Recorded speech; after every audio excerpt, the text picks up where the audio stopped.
23 మనం చూసుకున్నట్లయితే దావీదు రాసిన అనేక కీర్తనలు అంటే బాధలతో మొరలతో నిండి ఉంటే ఈ 23వ కీర్తన మాత్రం దేవుని మంచితనంపై ఉన్న ఒక నమ్మకాన్ని విశ్వాసాన్ని ఆయన ఇచ్చే ఓదార్పును ప్రతిబింబిస్తా ఉంది. అయితే దీని సారాంశాన్ని మనము చూసినట్లయితే ఈ కీర్తనలో దావీదు దేవునితో తనకున్న సంబంధాన్ని ఒక గొర్రెల కాపరిగా మరియు గొర్రెతో పోల్చుకుంటూ వివరిస్తా ఉన్నారు. దేవునితో ఉన్న సంబంధాన్ని 1వ వచనంలో మనం చూస్తా ఉన్నాం. దావీదు దేవునిని తన కాపరిగా అంగీకరిస్తున్నాడు. యెహోవా నా కాపరి నాకు లేమి కలగదని చెప్పడం ద్వారా తన జీవిత బాధ్యతలను దేవుని చేతిలో పెట్టాడనేది ఒకటి మనకు అర్థమవుతా ఉంది. తర్వాత 2, 3, 5 వచనంలో దేవుని యొక్క ఉపకారాలను ఆయన అనుభవించినట్టుగా మనం చూస్తా ఉన్నాం. తన కాపరి తన కోసం ఏం చేశాడో ఇక్కడ వివరించి ఈ యొక్క 3 వచనాల్లో ఆయన చెప్తున్నట్టుగా మనం చూస్తా ఉన్నాం. ఇంకొకటి మూడవది ఏంటి అంటే దేవునిపై ఉన్న దృఢ నిశ్చయము. అంటే 4, 6 వచనాల్లో దేవుని యొక్క అనుభవం ద్వారా దావీదు 3 విషయాలను గ్రహించాడు. ఒకటి క్షేమము, తనకు ఎటువంటి లోటు కలదని నమ్మాడు. ఇంకోటి ధైర్యము, మరణాంధకారపు లోయలో నడిచిన ఏ కీడుకు భయపడనని చెప్పడము అనేది ఇక్కడ మనం చూస్తా ఉంటాం. ఎందుకంటే దేవుడు ఆయనతో ఉన్నాడని ఆ యొక్క విశ్వాసము ఆయనకు ఉంది కాబట్టి ఆయన ఇది తెలుపుతున్నట్టుగా మనం చూస్తా ఉన్నాం. మూడవది ఇందుట్లోనే ఇంకోటి ఏంటంటే నిరీక్షణ. ఈ 4, 6 దాంట్లోనే నిరీక్షణ అనేది కూడా ఒకటి కనబడతా ఉంది. దేవుని యొక్క కృపాక్షేమములు తన జీవిత కాలం అంతా తన వెంట వస్తాయని, తాను చిరకాలం దేవుని మందిరంలోనే నివాసం ఉంటానని తీర్మానించుకున్నాడనమాట. ఈ యొక్క ముఖ్య గమనిక మనం చూసినట్లయితే మునుపటి కీర్తన 22లో మరి క్రీస్తు తన గొర్రెల కోసము ప్రాణము పెట్టాడని చూస్తే, ఈ కీర్తనలో ఆ కాపరిచ్చే ప్రేమను, సంరక్షణను విశ్వాసులు ఎలా పొందుతారు అనేది మనం చూడవచ్చు. ఇది కేవలము భౌతికమైన ఆశీర్వాదాల గురించి మాత్రమే కాదు, ఆత్మకు కలిగే శాంతి మరియు దేవుని పట్ల చూపించే భక్తి గురించి కూడా చెప్తా ఉంది. అయితే కాపరి బాధ్యత, గొర్రెలకు స్వయంగా ఆహారము వెతుక్కునే శక్తి ఉండదు కాబట్టి కాపరి ఏం చేస్తాడనంటే వాటికి శక్తినిచ్చి దానికి ఆహారం అంటే దానికి మేత పెట్టడం అనేది మరి ఒక క్షేమం అనేది మరి ఇవ్వడం అనేది కాపరి అనేది మనం చూస్తాం. రెండోది ఏంటంటే దేవుడే మన కాపరి. దేవుడు మనల్ని కేవలం సృష్టించలేదు కానీ ఆయన మనల్ని నడిపించేవాడిగా కూడా ఉన్నాడని కీర్తన ద్వారా మనం చూస్తాం. అయితే ముఖ్యమైన కొన్ని మనం చూసుకుంటే కాపరి మన అవసరతను ఎరుగువాడు. అంటే హీ నోస్ అవర్ నీడ్స్ అనేది కూడా మొదటి పాయింట్ గా మనం తీసుకుంటే, రెండోది ఏంటి అని అంటే ఆయన మనకు విశ్రాంతిని ఇచ్చేవాడు. ఈ గివ్స్ us రెస్ట్ అనేది కూడా మనం చూసుకోవచ్చు. ఆయన మనల్ని సరైన మార్గంలో నడిపించేవాడు అని అంటే he leads as in the right path అనేది కూడా మనం ఇందులో చూస్తాం. అయితే చాలా సార్లు మనము ఈ యొక్క ధ్యానంని ఈ యొక్క కీర్తన 23వ కీర్తనను మనం ధ్యానించినప్పుడు మనం చాలా మటుకు పిల్లలు కానీ పెద్దలు కానీ అందరూ కూడా ఒక ఎలాంటి ఆపదలు వచ్చినప్పుడు కూడా ముందుగా మనకు గుర్తొచ్చేది కూడా ఈ కీర్తన మొదటి వచనం, the Lord is my shepherd, యెహోవా నా కాపరి నాకు లేమి కలగదు అనేది చాలా సార్లు చూస్తాం. అయితే ఇబ్రులో ఈ యొక్క కాపరి అనే మాటకు రాహా అని అంటారు. దీని గురించి మనల్ని కొన్ని డీప్ గా చూసినట్లయితే రాహా అని పలకడం దీనికి ప్రధానంగా మేపడము, సంరక్షించడము లేదా తోడుగా ఉండటం అని మనం చూస్తాం. ఒక కాపరి తన మందకు ఆహారాన్ని అందించడమే కాకుండా వారితో సన్నిహితంగా ఉంటూ వారిని కనిపెట్టుకొని ఉంటాడనే ఒక భావం ఇందులో ఉందనేది కూడా మనం గ్రహించాలి. అయితే బైబిల్లో ప్రసిద్ధి చెందిన కొన్ని చూసుకున్నట్లయితే యెహోవా నా కాపరి అని అంటే అక్కడ మనం చూస్తాం the Lord is my shepherd. ఇక్కడ మూల భాషలో మనము చూసినట్లయితే యెహోవా రోయి అని మనకుంటా ఉంది. రోయి అంటే కూడా నా కాపరి అని అర్థం. ఆది కాండంలో ఈ రోయికి సంబంధించింది యోసేపు తన కుమారులను తన సహోదరులతో కలిసి మందలను మేపుతున్నప్పుడు మరి అక్కడ వారిని రాహా అని పిలవడం అనేది మనం చూస్తాం. అలాగే ఎప్పుడైతే యోసేపు తన కుమారులను తీసుకొని మరి తన తండ్రి దగ్గరికి వచ్చి ఆ యొక్క దీవించమని అడిగినప్పుడు కూడా అప్పుడు కూడా మరి ఆయన పోషించువాడు అంటే రోహి అన్నట్టు పోషించువాడుగా మరి అక్కడ కంపేర్ చేసినట్టుగా మనం చూస్తాం. అయితే రాహా అనే దానికి ఇప్పుడులో ఇంకొక చక్కటి మీనింగ్ ఇంకొకటి వస్తుంది. ఏంటి అని అంటే స్నేహితుడు అని కూడా చెప్పొచ్చు. అయితే ఈ యొక్క కంపెనీన్ అని కూడా వస్తా ఉందన్నమాట. అంటే బైబిల్ ప్రకారం కాపరి అంటే కేవలము దూరం నుండి ఆజ్ఞలు ఇచ్చేవాడు కాదు, మందతో కలిసి నడిచే ఒక ఆత్మీయ మిత్రుడు అని కూడా మనము అర్థం చేసుకోవచ్చు. అయితే ఇది గ్రీకు పదానికి వచ్చేసరికి పోయెమెన్ అని అంటారు కాపరిని. అయితే దీనికి అక్షరాల గొర్రెల కాపరి అని అర్థం. మందను మేపేవాడు, రక్షించడము మరియు నడిపించడము దీని యొక్క ముఖ్య ఉద్దేశము. దాన్ని బట్టి ఇది వాడడం అనేది జరుగుతా ఉంది. అయితే ఇక్కడ ముఖ్యంగా మనం చూసుకున్నట్లయితే మరి దావీదు మహారాజు రాహా అనే పదాన్ని ఒక కీర్తనలో వాడినట్టుగా మనం చూస్తాం. యెహోవా నా కాపరి, నాకు లేమి కలగదు. అయితే కాపరి మన అవసరతలను ఎరిగిన వాడిగా ఉన్నాడు అని చెప్పేసి హీ నోస్ అవర్ నీడ్స్ అని ఇక్కడ యెహోవా తన ప్రజల కాపరి అని రాసి ఉండడం అనేది మనం చూస్తా ఉన్నాం. అయితే యోహాను సువార్త 10:11లో కూడా యేసు ప్రభు తాను మంచి కాపరిని చెప్పుకున్నాడు. యేసు మళ్ళీ దేవుడు ఆ యొక్క తండ్రి యొక్క అవతారంలోకి వెళ్ళి ఈ లోకానికి వచ్చాడు అనడానికి ఒక బెస్ట్ ఎగ్జాంపుల్ గా ఇవి కూడా మనం చూసుకోవచ్చు. అలాగే 24:7లో కానీ ఇక్కడ చాలా వచనాల్లో మనం చూసుకున్నట్లయితే ఆయా వచనాల్లో చూసినట్లయితే తండ్రి కుమారునిగా ఈ లోకానికి వచ్చినట్టుగా కూడా మనం చూసుకోవచ్చు. ఐజాయా 1:6, జకర్యా 12:10, ఆదికాండము 16:7, నిర్గమకాండం 3:4 ఇట్లా కొన్ని చాలా వరకు వచనాలు మనం చూసుకున్నట్లయితే, అయితే విశ్వాసులకు ఇద్దరు వేరు వేరు కాపర్లు లేరు, ఉండవలసిన అవసరం కూడా లేదు. దావీదు తన్ను తాను గొర్రెగా భావించుకుంటున్నాడు. క్రీస్తు విశ్వాసులంతా ఆయన గొర్రెలే అని కూడా ఈ యొక్క లేఖనమును బట్టి మరి సెలవు ఇవ్వడం అనేది జరుగుతూ ఉంది. ఆయన వెల ఇచ్చి కొనుక్కున్న స్వజీతము వారి స్వభావ సిద్ధంగా ఆయన గొర్రెలు కారు గాని వారి హృదయంలో దేవుడు జరిగించిన పని వల్లే.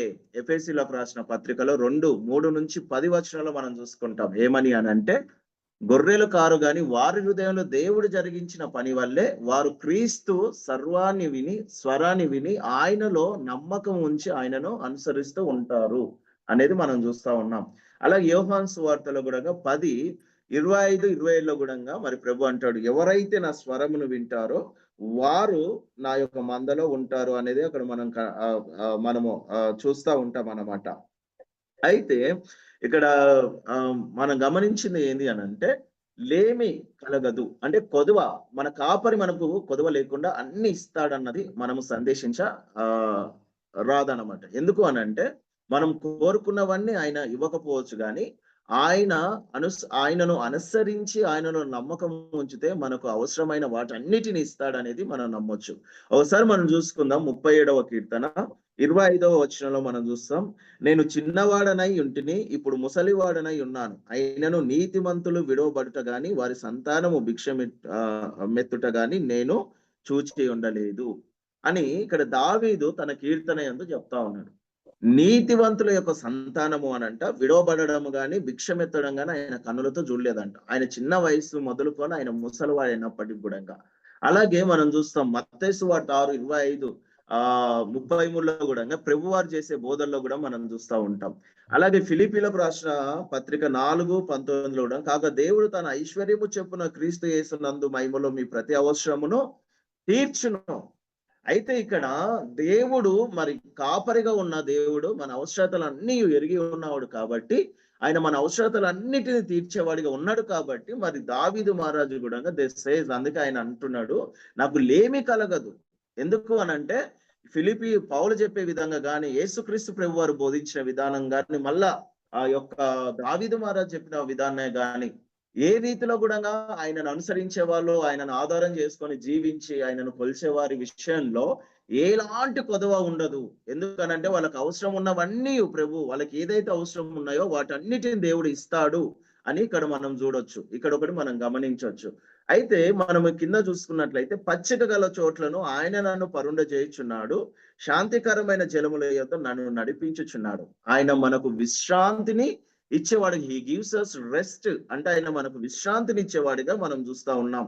ఎక్కడ 3వ వచనంలో కూడా, నా ప్రాణమునకు ఆయన సేద తీర్చుచున్నాడు, తన నామమును బట్టి నీతి మార్గంలో నన్ను నడిపించుచున్నాడు.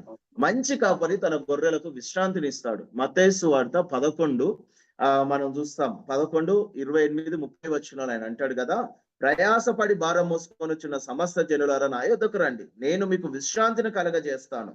నేను సాత్వికుడను దీనమనసు గలవాడను గనుక మీ మీద నా కాడి ఎత్తుకొని నా యొద్ద నేర్చుకొనుడి, అప్పుడు మీ ప్రాణమునకు విశ్రాంతి దొరుకును. ఎలయనగా నా కాడి సులువుగాను నా భారము తేలికగాను ఉన్నది అని చెప్పి ప్రభువు ఈ యొక్క ప్రపంచానికి పిలిపివ్వడం అనేది మనం చూస్తాం. ఎందుకనంటే మంచి కాపరి తన గొర్రెలకు విశ్రాంతిని ఇవ్వడమే ఆయన చూస్తాడు. మనం చూస్తాము యోహాను సువార్త 14లో కూడా ఆయన అంటాడు, మరియు అతడు తన సొంత గొర్రెలన్నిటినీ వెలుపలికి నడిపించినప్పుడెల్లా వాటికి ముందుగా నడుచు గొర్రెలు అతని స్వరమెరుగును గనుక అవి అతనిని వెంబడించును అనేది మనము యోహాను సువార్త 14లో కూడా చూస్తాం. అయితే వారిని నడిపిస్తున్నప్పుడు, వారికి విశ్రాంతి ఇస్తున్నప్పుడు మరి దేవుని యొక్క కాపుదల, ఆయన యొక్క కాపరిగా ఉండు దావీదు తనను తను గొర్రెగా చేసుకొని మరి యొక్క అనుభవపూర్వకంగా ఆయన సాక్ష్యమును ఈ 23వ కీర్తన ద్వారా బయలుపరచడం అనేది ఇది నిజముగా దేవుని మహిమపరిచే కీర్తనగా మరి కనబడతా ఉంది. అయితే ఆయన వారికి ఎక్కడికి నడిపించినప్పటికి కూడా అక్కడ ఆయన వాక్కులు, ఆయన సహవాసము అనే పచ్చిక బయలు ఉంటాయి. పవిత్రాత్మ మూలముగా పారే లోతైన జలాలు ఉంటాయి.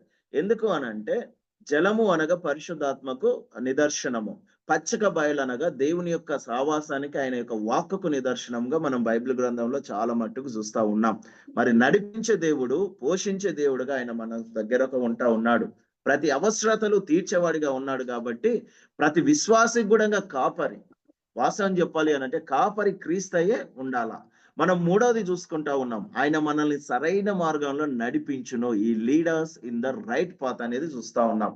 సేద తీర్చడము అంటే విశ్వాసులు ఈ లోకంలో ఉన్నంత కాలము అలసట, విషమ పరీక్షలు తప్పవు. కొన్నిసార్లు వారు కృంగిపోయి నిరాశ చెందాలనే దుష్ప్రేరేపణకు గురి అవుతారు. అలాంటి సమయంలో కాపరి వారి దరి చేరి వారి ఆత్మలకు సేద తీర్చి ఊరడిస్తాడు. ఆయన మనలను నీతి న్యాయాల మార్గంలోనే నడిపించడానికి ఆయన చూస్తూ ఉంటాడు. ఎన్నడూ వంకర మార్గాలు గాని, మోసకరమైన విశాల వీధులు గాని, భ్రష్టత్వానికి సంబంధించిన మార్గాలు గాని, పాపమున దారిలో గాని నడిపించడము ఎప్పుడు గాని కాపరి ఇష్టపడడు. ఈ మంచి కాపరి నిన్ను ఎట్లానంటే ఒక అబద్ధాలు గాని, ఇరికించే చెడ్డ దారిలో గాని, మంచి చట్టాన్ని మీరే విధానంలో న్యాయము తప్పి ప్రవర్తించవలసి వచ్చిన మార్గంలో గాని నడిపించాడని ఎన్నడూ మనం అనుకోవద్దు. ఎందుకు అనంటే ఆయన ఎన్నడూ అలా చేసేవాడు కాదు. ఆయన నామము, ఆయన తండ్రి మహిమ తన గొర్రెలతో ముడిపడి ఉంది కాబట్టి ఆయన వారిని ఎప్పుడు సత్యము, న్యాయము, యథార్థత కూడిన దారుల్లోనే నడిపించడానికి ఆయన ఇష్టపడేవాడు. మనం చూస్తా ఉన్నాము, మనం ఎక్కడికి వెళ్ళినా కూడా తన వాకులో కూడా ఆయనకు నచ్చని విశాలమైన మార్గాల గురించి కూడా ఆయన చెప్పడం జరిగింది. కానీ విచిత్రం ఏంటి అని అంటే ఇంత గొప్పగా ఆయన మనకు విశ్రాంతినిచ్చేవాడిగా ఉంటా ఉన్నాడు, పోషించేవాడిగా ఉంటా ఉన్నాడు, మన అవసరతలను తీర్చేవాడిగా ఉంటా ఉన్నాడు.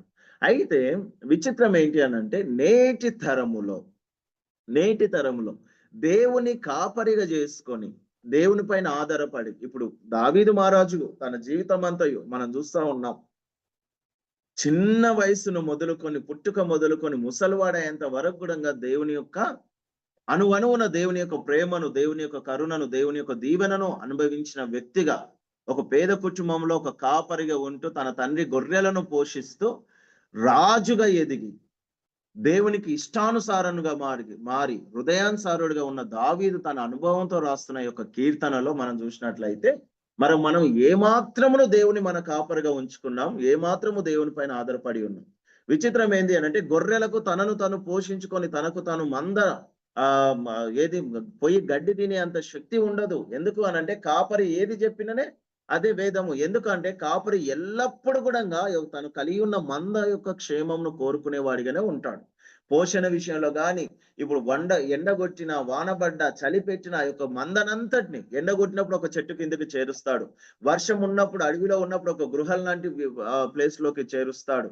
చలి ఉన్నప్పుడు వాటిని అన్నిటిని చేసి దానిలో పక్కలో ఒక మంట వేసి అక్కడ చలి కమ్మకుండా చూసుకుంటాడు. కాపరి ప్రతిదాని విషయంలో తను కలిగి ఉన్న గొర్రెల విషయంలో కూడా శ్రద్ధ కలిగి చూస్తాడు. మనం చూస్తా ఉన్నాం యేసుక్రీస్తు ప్రభువారు కూడా నేను మంచి గొర్రెల కాపరిని అని చెప్తూ, అలాగేనే తప్పిపోయిన గొర్రె గురించి ఆయన చెప్తా ఉన్నాడు. 199 గొర్రెలను విడిచిపెట్టి తప్పిపోయిన ఒక గొర్రెను దగ్గరికి వెళ్ళి దాన్ని వెతుక్కొని తన భుజాల మీద వేసుకొని నాతో పాటు కూడా సంతోషించండి, తప్పిపోయిన నా గొర్రె నాకు దొరికినది అని చెప్పి ఒక విందు ఏర్పాటు చేసినట్టుగా మనం చూస్తా ఉన్నాం. అనంటే ప్రభు ప్రతి విశ్వాసికి దేవుడు ఒక గొప్ప కాపరిగా ఉండాలని చూస్తా ఉన్నాడు. ఏ రీతిలో అనంటే ప్రవక్తలు చెప్పిన ప్రకారముగా మనము జ్ఞాపకం చేసుకుంటే ప్రవక్తలు మనం ఐజయాను చూడొచ్చు, అలాగే ఈస్కేల్ కూడా చూడొచ్చు. ఆయన ఒక మంచి కాపరిగా తనను ఒక కాపరిగా ఆయన ఉంచినట్టుగా మనం చూస్తా ఉన్నాం. ఐజయా 40:11 గొర్రెల కాపరి వల్ల ఆయన తన మందను మేపును, గొర్రెల కాపరి వలె తన మందను ఆయన మేపును అనేది అక్కడ మనం చూస్తాం. అనంటే దేవుడు ఎప్పుడు గాని తన యొక్క మందను మేపడానికి, ఇప్పుడు విశ్వాసులు ఒక గొర్రె మందలకు నిదర్శనమైనప్పుడు దేవుని యొక్క వాక్యమే వారికి ఆహారము. కానీ ఈ రోజుల్లో ఆ యొక్క దేవుడు మేపుతున్న యొక్క ఆహారంను భుజించకుండా లోకం విషయంలో ఆసక్తి పరులై, ఆకర్షణితులై, మరి దేవుని యొక్క వాక్యమును భుజించకుండా దానికి బదులుగా వేరేది భుజిస్తున్నప్పుడు మరి దేవుడు మన కాపరిగా ఉండడం అనేది అసాధ్యము. దేవుడు ఎప్పుడు కూడా తన స్వరంనే వినాలని అనుకుంటాడు. అకార్డింగ్ టు యోహాను సువార్త మనం చూస్తాం 10లో ఆ యొక్క చివరి వచనాల్లో మనం చూస్తామండి. ఏ రీతిలో నా గొర్రెలు నా స్వరం వినును 27-28లో మనం చూస్తాం. 27-28 నా గొర్రెలు నా స్వరం వాటిని ఎరుగుదును, అవి నన్ను వెంబడించును, నేను వాటికి నిత్య జీవం నిచ్చుచున్నాను గనుక అవి ఎన్నటికి నశింపవు, ఎవడును వాటిని నా చేతిలో నుండి అపహరించడు అనేది మనం అక్కడ చూస్తాం. మరి దేవుడు మన కాపరిగా ఉండి మనము తన స్వరంను వినాలి అన్నప్పుడు, మనము ఆయన స్వరం విని ఆయనను వెంబడించినప్పుడు, ఆయన వాక్యం ద్వారా మనం తృప్తిగా భోజనం చేసినప్పుడు దేవుని యొక్క కాపుదల దావీదు మహారాజు ఏ రీతిలో అయితే అనుభవపూర్వకంగా ఈ ప్రసిద్ధి చెందిన యొక్క కీర్తనలు రచించినాడో అలాంటి కీర్తనలు చాలా వరకు మనలో కూడా ఉప్పొంగుచాయి. మనం చూస్తా ఉన్నాం. ఇంకొకటి యెహెజ్కేలు గ్రంథం కూడా 34:11-12లో మనం చూస్తాం. ఇజ్రాయేలీల కాపర్ల గురించి మరియు దేవుడే స్వయంగా కాపరిగా వచ్చే సందర్భాన్ని అక్కడ మనం చూస్తాం. ఆ దేవుడే యేసుక్రీస్తుగా ఒక ప్రధాన కాపరిగా, ఒక మంచి కాపరిగా ఈ లోకానికి వచ్చినట్టుగా యెహెజ్కేలు గ్రంథం 34:11-12 వచనాలు మనకు లేఖనం సెలవిస్తా ఉందన్నమాట. ఆయన పోషించేవాడిగా అక్కడ మనం కనబడుతూ ఆయనను మనను వెదికి రక్షించేవాడిగా, ఒక మంచి కాపరిగా తనను అక్కడ వ్యక్తపరుచుకుంటాడు ప్రవక్త ద్వారా. మనం చూస్తా ఉన్నాం. ఇలాంటి కొత్త నిబంధనలు ఈ పదం 18 సార్లు రాయబడిన గుడంగా, 18 సార్లు రాయబడిన గుడంగా నేటి తరంలో క్రీస్తును కాపరగా ఉంచుకునే ఒక్కరైనను గుడంగా మరి దేవుని దృష్టిలో మనబడుతున్నారో లేదో తెలియదు, కానీ మనం కూడా దేవుని కాపరిగా చేసుకొని ఆయన పైన ఆధారపడడం అనేది మనం నేర్చుకోవాలా. ఇంకొకటి మనం చూసుకుంటా ఉన్నామండి. ఇక్కడ కాపరి ఎల్లవేళయందు మనకు తోడుగా ఉంటాడు అనేది 4వ వచనం ద్వారా మనకు తెలుస్తా ఉంది. గాఢాంధకారపు లోయలో నేను సంచరించినను ఏ అపాయమునకు భయపడను, నీవు నాకు తోడయ్యుందువు, నీ దుడ్డు కరియు నీ దండయు నన్ను ఆదరించును అనేది మనం చూస్తా ఉన్నాం. క్రీస్తు గొర్రెలు చీకట్లలో ఉన్న కూడా కృంగదీసే పరీక్షలు కానీ చివరికి మరణం కూడా వాటిల్లుతాయి. కొన్నిసార్లు కీడు వారి చుట్టూ ఉన్న కూడా, అయితే వారి కాపరి సర్వశక్తి గల సృష్టికర్త, ఆయన వారితో ఉంటాడు, వారికి భయం ఎందుకు అని చెప్పేసి ఇక్కడ దావీదు యొక్క వచనం ద్వారా కూడా చెప్తా ఉన్నాడు. లూకా సువార్త మనం చూసుకున్నట్లయితే 12:4-7లో చక్కగా మరి ప్రభువారు అక్కడ చెప్పినట్టుగా మనం చూస్తా ఉన్నాం. అలాగే మరి 14:1లో యోహాను సువార్త 14:1లో కూడా మరి దేవుడు చెప్తా ఉన్నాడు. ఏమని చెప్తా ఉన్నాడు అనంటే, అక్కడ మీ హృదయమును కలవరపడనీయకుడి, దేవుని యందు విశ్వాసం ఉంచుచున్నారు, నా యందును విశ్వాసం ఉంచుడి అని చెప్తా ఉన్నాడు. ఆయన యందు విశ్వాసం మనం ఉంచినట్లయితే మరి ఆయననే మన కాపరి అని విశ్వాసించి ఆయన కొరకు మనము ఆయన పైన ఆధారపడి ముందుకు వెళ్ళినట్లయితే మనము భయపడాల్సిన అవసరమే లేదు. ఎందుకనంటే చిన్న మంద భయపడకండి అని ప్రకటన మనం చూస్తాం. చిన్న మంద భయపడకుడి అని మరి అక్కడ మనం చూస్తున్నట్టుగా మనం చూస్తూ ఉంటాం. అయితే ఇక్కడ ఇంకొక విచిత్రం ఏంటంటే 5వ వచనంలో కూడా ఆయన అంటా ఉన్నాడు, నా శత్రువులు ఎదుట నువ్వు నాకు భోజనం సిద్ధపరచుదువు, నూనెతో నా తల అంటి ఉన్నావు, నా గిన్నె నిండి పొర్లుచున్నది, అయ్యా నువ్వు నన్ను అభిషేకించి ఉన్నావు. నా శత్రువు అయిన సౌలు, నన్ను శత్రువుగా భావిస్తున్న సౌలు యొక్క సమూహముతో గాని, ఇంకా అప్పుడు పొందాల్సిన రాజాల యొక్క శత్రువులు, ఆయన కలిగి ఉన్న యొక్క శత్రువుల యందు గాని నువ్వు నాకు భోజనం సిద్ధపరిచేవాడిగా ఉన్నావు. నేను అది అనుభవపూర్వకంగా నేను తెలుసుకొని ఉన్నాను కాబట్టి మరి నేను ఎందుకు భయపడాల్సి వస్తుంది అని చెప్పేసి కూడా ఆయన అంటా ఉన్నాడు. మనల్ని ఎవ్వరు వ్యతిరేకించకపోతే కూడా, మనకెవ్వరు శత్రువులు లేకపోతే కూడా అసలు ఇంతకు మనము ఆ కాపరిని అనుసరిస్తున్నామా అని ఒక డౌట్ కూడా, ఒక క్వశ్చన్ కూడా మనం వేసుకోవాలా. ఆయన న్యాయము నిజాయితీ కోసము ధైర్యంగా నిలబడుతున్నామా అంటూ మనల్ని మనము ప్రశ్నించుకోవాల్సిన అవసరం కూడా ఉంది. క్రీస్తును ద్వేషించిన ప్రపంచము ఆయన గొర్రెలను మాత్రము ఏమాత్రము ప్రేమించదనేది కూడా గ్రహించాల. ఎందుకంటే యోహాను 15లో మనం చూస్తాం, మిమ్మల్ని ద్వేషించకన్నా ముందే ఈ లోకం నన్ను ద్వేషించెను అని మీరు గ్రహించండి అని అక్కడ ప్రభువు చెప్తాడు. సైతాను వాడి అనుచరులు అయితే ఆ యొక్క గొర్రెలను తీవ్రతతో ద్వేషిస్తారు. అయితే సైతాను కోపగ్నిలో మండిపడుతూ శత్రువులు మనల్ని చుట్టుముడుతూ ఉన్న సమయంలోనే మన మంచి కాపరి మంచి మంచి పదార్థాలతో మనకు విందు సిద్ధం చేస్తాడనేది మనం గ్రహించాల. వినయవంతుడై సేవ చేసే కాపరిలాగా ఆయన మనకు భోజనం వడ్డించి పవిత్రాత్మ అనే పవిత్ర తైలముతో మన తలలను అభిషేకిస్తాడు. ఈ విధంగా మనకు అన్ని విషయాల్లోనూ చాలినంత కంటే ఎక్కువనే ప్రభు యొక్క కృప, ఆయన ప్రేమను మనం పొందేవారిగా ఉంటాం. చివరిగా చూసుకుంటే ఆయన ప్రేమలో క్షేమంగా మనం ఉంటాం. I will be safe in his love. ఇలాంటి కాపరి తోడుగా ఉండగా దావీదులాగా ఇప్పటి విశ్వాసులు కూడా సంపూర్ణమైన విశ్వాస నిశ్చయతను అనుభవించవచ్చు. యోహాను సువార్త 10లో మనం చూస్తాం, ఆయన స్వరాన్ని వింటే చాలు. రోమిలకు రాసిన పత్రిక మనం చూస్తా ఉన్నాం, 5వ అధ్యాయము 9-10 వచనాలు కూడా మనం చూస్తాం. ఏమని అక్కడ ఉంటది అని అంటే, కాబట్టి ఆయన రక్తం వలన ఇప్పుడు నీతిమంతులుగా తీర్చబడి మరింత నిశ్చయముగా ఆయన ద్వారా ఉగ్రత నుండి రక్షింపబడుదుము.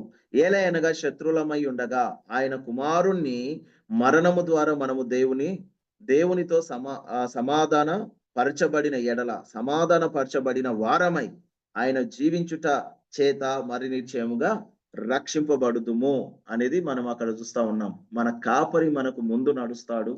మేలు అనుగ్రహము మనని ఎప్పటికీ వెంటనే పెడుతూ మనని ముందుకు నడిపించేవాడుగా ఆయన చూస్తా ఉన్నాం. ఆయనని జీవన యాత్రలో మరి మనకు తోడుగా వస్తున్నవి ఎంత శ్రేష్టమైనవి. మనం ఆయన మందకు చెందిన వారమైతే ఆ అనంత యుగాలకు ఆయన సంరక్షణలోనే క్షేమంగా ఉంటాం అనేది మనం గ్రహించాలా. అందుకే మరి దావీదు మహారాజు కూడా ఒక మంచి కాపరిగా మనం కనబడతాడు. మొదటి సాముయేల్ 17లో మరి ఆ యొక్క గొల్యాతును చంపాల్సిన పరిస్థితిలో ఉన్నప్పుడు రాజైన సౌలుతో అంటాడు, అయ్యో నువ్వు చిన్నవాణివి, నువ్వు ఏం చేయగలుగుతావు అని అంటే, ఇదిగో నా మందపైకి ఒక ఎలుగుబంటి సింహం వచ్చినప్పుడు నేను వాటిని వేటాడి తిని ఆ వెలుగుబంటి నోట్లోకి వెళ్ళి నా యొక్క గొర్రె పిల్లల్ని రక్షించి అది నా పైకి దాడి చేసినప్పుడు దాన్ని గడ్డం పట్టుకొని దాన్ని చంపేసిన అంటే ఒక కాపరి తన ప్రాణాలకు తెగించి గుడంగా తన మందలున్న గొర్రెలను కాపాడే స్వభావం కలిగి ఉంటాడు. సంఘ కాపరి అయినా అది నజరేయుడైన యేసుక్రీస్తు ప్రభువారైనా దేవుడు కూడా కాపరిగా తను పోల్చుకుంటున్నాడు. మనం ఎలాంటి పరిస్థితిలో ఉన్నా, మన ప్రార్థనలు ఎంతగా మనం చేస్తా ఉన్నా కూడా ఒక రోజు అంటూ నేనున్నాను రా మీకు తోడుగా, మీ కాపరిగా నేనున్నాను, మిమ్మల్ని నడిపిస్తాను. నాకు చాలా సార్లు ఈ వాక్యము నేను నైట్ సమయం రాత్రి నేను సిద్ధపడుతున్నప్పుడు నాకు బాగా అనిపించింది అనమాట. ఆయన మనల్ని సరైన మార్గంలో నడిపిస్తాడు అన్నప్పుడు నాకు మన అడక్ కమిటీ పెద్దలే గుర్తొచ్చారు. ఎందుకనంటే ఎంత విశ్వాసము. నిన్న అన్న చెప్పినప్పుడు నాకు చాలా ఆశ్చర్యం కలిగింది. 1500 దినములకెళ్ళి యొక్క ఉదయకాల ప్రార్థనను ప్రారంభించుకొని ఏ రోజు కూడా తప్పకుండానట్లుగా మరి ఆయన యొక్క నడిపింపు గురించి, ఆయన యొక్క క్షేమం గురించి, ఆయన ఇచ్చే తలంపుల గురించి మరి పోరాడుతూ ఆయన సన్నిధిలో గడపడం అనేది చాలా గొప్ప సంగతి. నాకు అనిపించింది, ప్రభువా దావీదుకు నువ్వు ఏ రీతిలో అయితే తోడుగా ఉన్నావో మరి వీళ్ళకు కూడా అదే రీతిలో తోడుగా ఉండి వీరు చేస్తున్న ప్రతి ప్రయత్నంలో నడిపించు. అది సమయము లేట్ అయినా పర్లేదు, ఆలస్యము మన క్షేమమే. ఒక రోజు అంటూ మనం గొప్ప రిజల్ట్ చూడగలుగుతామనే ఒక దృఢ విశ్వాసం మనకు ఉండాలా.